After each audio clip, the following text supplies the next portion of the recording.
आता वाटण तयार करून घ्यायचंय. हिरवी मिरची, लसूण, धणे आणि जिरे घालून मी थोडंसं जाडसर वाटण तयार करून घेतलंय.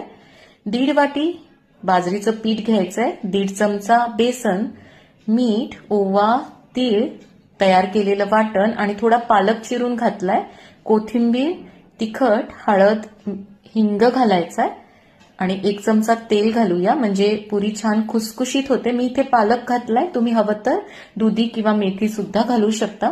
कोमट पाण्याने आता पीठ भिजवून घेऊया. तर छान असं पीठ तयार झालंय. लगेच याची पुरी बनवायची आहे. एक पॉलिथिन मी पोळपाटावर ठेवलंय, त्याला थोडंसं आधी तेल लावून घ्यायचं आणि हाताने अशी पुरी थापून घ्यायची. हवं तर तुम्ही वाटीने याला गोल आकारात कट करून सुद्धा घेऊ शकता. तेल छान गरम करून घ्यायचं आणि पुरी सोडायची. गॅसची फ्लेम थोडी मोठी करायची आणि वरून तेल सोडायचं म्हणजे पुरी व्यवस्थित फुगते. दोन्ही बाजूने